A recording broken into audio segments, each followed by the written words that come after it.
My name is Patty Berne, and I am the Managing Director of Sins Invalid, an unshamed claim to beauty in the face of invisibility.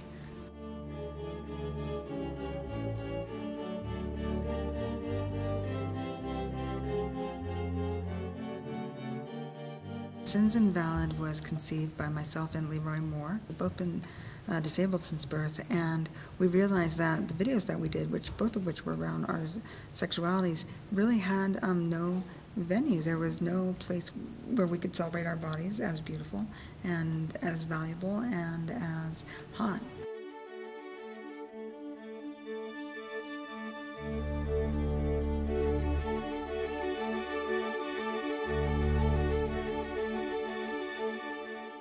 What shocks you about me is the way normality unravels from beneath my skirt and gallops towards you like a pack of wolves, tamed by your touch, but wild to the abyss of your fears. The flexibility of dormant bones and the silky texture of pantyhose attached to legs, blind to motion, but sighted by the presence of your hands.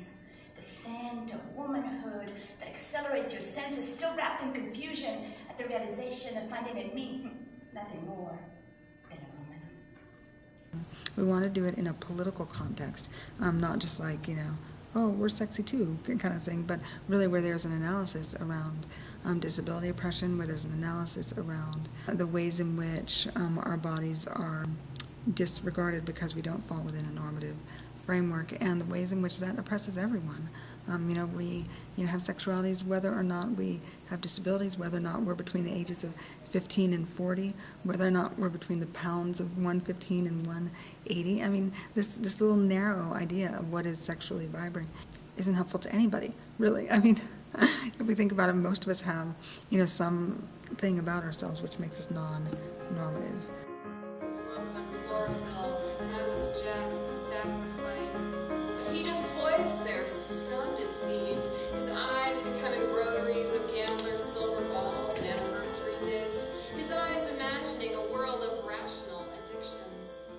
It's important that we're in leadership of how the message gets put out so that images and ideas around our sexuality aren't being exploited or misrepresented. One other thing that I think is really important about Sins Invalid is we really are aware of the multiple communities in which we live as people with disabilities. People with disabilities are living in the Mission, in Latino communities. People with disabilities are living, in Chinatowns around the U.S., people with disabilities are living on reservations. People with disabilities are living in, shelters, in lockdown facilities. Disability cuts across race, cuts across class. Yet, oftentimes, when there are images of people with disabilities that are put out, it really reflects kind of dominant culture.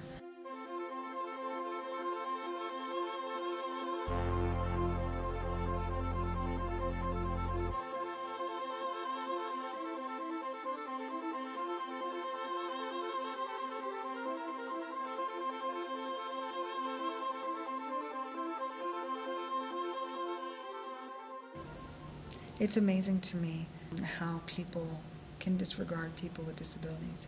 People are surprised that we are intelligent. People are surprised when we are humorous. People are surprised when we are loving, as though somehow having a disability defines us as humans, as though it's not a part of being human.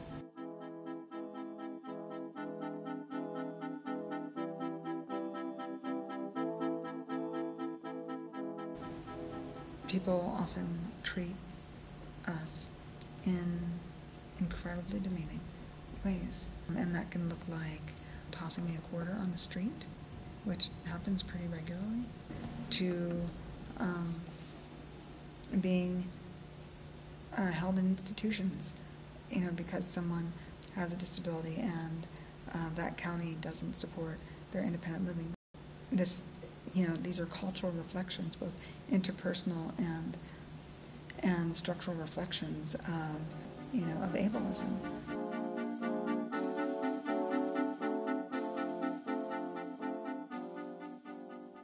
You straddle my body. Your hands hold down mine.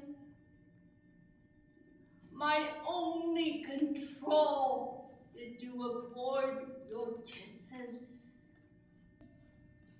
I scream and yell out.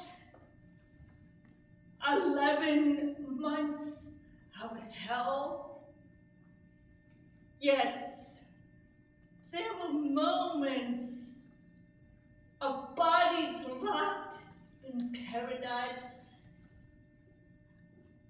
but only moments. All other times marked by mind fucks. You know, our intention is to initiate a shift in people's consciousness, certainly, around themselves, as well as around the way people understand people with disabilities. And from that shift in consciousness, from that shift in perception, we're really, you know, expecting and counting on people changing their behaviors and changing their assumptions. I think that, you know, we can do all of the political work. You know, passing the ADA was incredibly important. You know, civil rights legislation is incredibly important. But when the cultural fabric of a society shifts, that is going to last for generations and generations.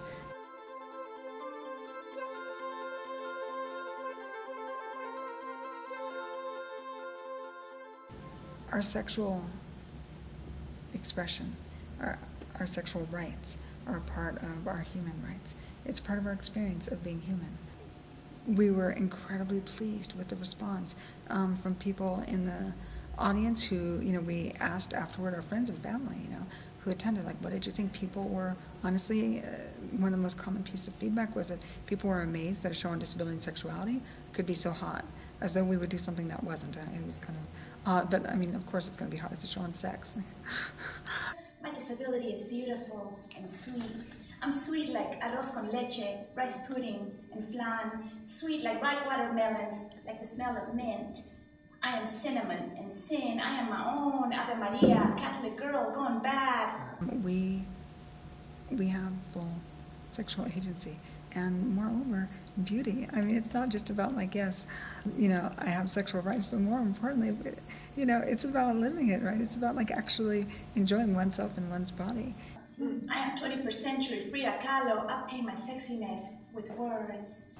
If we don't exercise our rights, so to speak, what does it mean, right? So it's not just that, yes, we have the right to be sexual, but actually to enjoy our bodies. And my sexiness scares you, I know, but I don't bite unless you want me to. Because the sexiness of me, it's wild beast, it's north and east and every other direction. It is forest and desert, plains and hills, the Amazon jungle, moonlight, and dancing wheels. I mean, that's why we have bodies, you know, so that we can enjoy our senses. And I mean, I think that's an integral part to our human rights and our human experience.